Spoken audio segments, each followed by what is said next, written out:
അങ്ങനെ ഇന്നും ക്ലാസ് ഉണ്ട്. അപ്പോൾ ക്ലാസ്സിലേക്ക് പോകാൻ അതിരാവിലെ എണീറ്റ് റെഡിയായി ഓടിച്ചാടി ഞങ്ങൾ രണ്ടാളും ബസ്സിൽ കയറി. ബസ്സിൽ സീറ്റ് കിട്ടുമെന്നായിരുന്നു ഞങ്ങളുടെ ടെൻഷൻ. എന്തോ ഭാഗ്യം കൊണ്ട് ഞങ്ങൾക്ക് രണ്ടാൾക്കും സീറ്റ് കിട്ടി. ഒരു 1.5 മണിക്കൂർ യാത്രയുണ്ട് ചേലക്കര ടു ഒളരി. ബോറടി മാറ്റാനായിട്ട് ഞങ്ങൾ പാട്ടൊക്കെ ആസ്വദിച്ച് ഞങ്ങളുടേതായ വൈബ് കണ്ടെത്തി ഞങ്ങളിങ്ങനെ പോവുകയാണ് ഗൈസ്. എന്തൊരു കഷ്ടമാണെന്നറിയോ ഞങ്ങളുടെ ജീവിതം. 1.5 മണിക്കൂർ തള്ളി നീക്കാനുള്ള കഷ്ടപ്പാട്.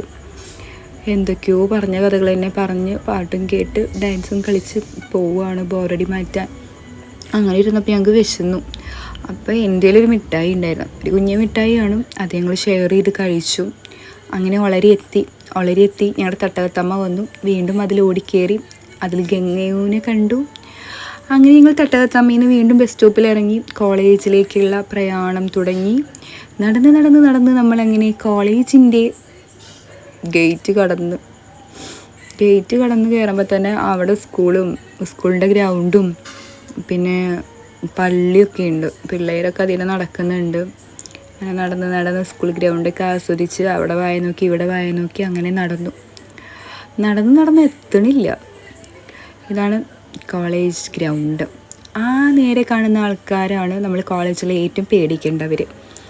ഇവരാണ് നമ്മളെ കോളേജിൽ കയറ്റണ്ടേന്ന് തീരുമാനിക്കുന്നവർ. ID കാർഡ് ഇല്ലെങ്കിൽ കോളേജിൽ കയറാൻ പറ്റൂല മക്കളെ, സീനാണ്. അങ്ങനെ നമുക്ക് വഴിയിൽ നിന്ന് സഫാനെ കിട്ടി. അങ്ങനെ ഞാനും സഫാനും കൂടി ഇങ്ങനെ കയറുമ്പോഴാണ് നമ്മുടെ ആതിര ചേച്ചീനെ കണ്ടത്. അങ്ങനെ നടന്ന് വീണ്ടും ഉള്ളിലേക്ക് എത്തി. ഞങ്ങളുടെ ഡിപ്പാർട്ട്മെൻറ്റ് ബാക്ക് സൈഡിലാണ്. അപ്പോൾ എനിക്ക് ഈ പോണ വഴി നല്ല ഇഷ്ടമാണ് കേട്ടോ. ഇങ്ങനെ കല്ല് പാവി പുല്ലിൻ്റെ ഇടയിൽ കൂടെ നടക്കാൻ നല്ല ഭംഗിയുള്ളൊരു സ്ഥലമാണ്. അത് നടന്ന് സ്റ്റെപ്പ് കയറി ഞങ്ങളുടെ ക്ലാസ്സിൻ്റെ വരാന്തേക്ക് എത്തി. അപ്പോൾ എല്ലാ റൂമും ക്ലോസ്ഡ് ആയിരിക്കും. നമ്മൾ കീ പോയി നമ്മുടെ ഡിപ്പാർട്ട്മെൻറ്റിൽ പോയിട്ട് വേണം എടുക്കാൻ. ആ ഡിപ്പാർട്ട്മെൻറ്റ് വരെ എത്തി. അപ്പോൾ സുഹൃത്ത് മിസ് ഇന്നും നേരത്തെ വരും കേട്ടോ. സുഹൃത്ത് മിസ്സാണ് ഞങ്ങളുടെ ഡിപ്പാർട്ട്മെൻറ്റിൻ്റെ ഐശ്വര്യം, രാവിലെ വരും.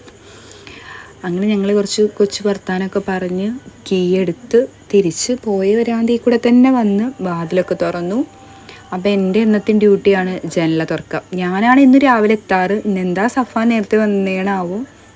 അങ്ങനെ ഞാൻ പോയി എൻ്റെ ഡ്യൂട്ടിയായ ജനലൊക്കെ തുറന്നു. ജനലിൽ കൂടെ നോക്കിക്കഴിഞ്ഞാൽ നമുക്ക് നല്ല വ്യൂ ആണ്. പാടം കാണാം. പിന്നെ അവിടെ തന്നെ ഒരു ചെറിയൊരു പൂന്തോട്ടം പോലെയുണ്ട്.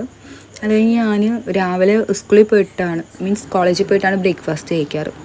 അപ്പോഴേക്കും മാമിനും എത്തി. അങ്ങനെ ഞങ്ങൾ ബ്രേക്ക്ഫാസ്റ്റ് കഴിച്ചു. അത് കഴിഞ്ഞ് ഫുൾ ബയോസ്റ്റേറ്റ് ക്ലാസ് ആയിരുന്നു. കോറിലേഷൻ, സ്റ്റാൻഡേർഡ് ഡീവിയേഷൻ, എല്ലാവരുടെയും കിളികൾ അവിടെ നിന്ന് ഇവിടെ നിന്നും പാറിയതായിട്ടാണ് എനിക്ക് മനസ്സിലായത്. Full calculation. പിന്നെയും ഞങ്ങൾക്ക് ബോറടിച്ചപ്പോൾ നിങ്ങൾ 9th ഡോക്യുമെൻ്ററി കണ്ടു. Very interesting. അപ്പോഴാണ് നമ്മുടെ അഭിഷേകിൻ്റെ ബർത്ത്ഡേ, അത് ആഘോഷിച്ചു. പിന്നീട് ഒരു കുഞ്ഞ് ക്ലാസ് ഉണ്ടായിരുന്നു. അതിൽ സഫാൻ മെയിനായി. പിന്നെ അപ്പോഴേക്ക് ഈവനിങ് ആയി, ക്ലാസ് വിട്ടു. ഞങ്ങൾ ഓൺ ദ വേയിൽ ആസ്വദിച്ച് ഐസ്ക്രീമൊക്കെ കഴിച്ച് നടന്ന് എങ്ങനെ പിന്നെയും കോളേജിൻ്റെ അവിടുന്ന് എൽത്തുരുത്ത് എന്ന് പറഞ്ഞ സ്റ്റോപ്പിലേക്ക് വീണ്ടും ഉണ്ട് ഒരു 1.5 മണിക്കൂർ നടക്കാൻ. അപ്പോൾ അതും എങ്ങനെയെങ്കിലും നടന്ന് തീർക്കണമല്ലോ. അങ്ങനെ ഞങ്ങൾ ഐസ്ക്രീമൊക്കെ വാങ്ങി കഴിച്ച് ആസ്വദിച്ച് നടന്ന് എൽത്തുരുത്തെത്തി. അവിടുന്ന് പിന്നെയും ബസ് പിടിച്ച് തൃശ്ശൂരെത്തി. അപ്പോഴാണ് അമൃതയ്ക്ക് ഫോട്ടോസ്റ്റാറ്റ് എടുക്കേണ്ടി വന്നു. അത് പോയി എടുത്തു. അപ്പോൾ ഞങ്ങൾക്ക് വെള്ളം ദാഹിച്ചു. പെപ്സി വാങ്ങി ചേലക്കരയ്ക്കുള്ള ബസ്സിൽ കയറി തിരിച്ച് വീട്ടിലെത്തി.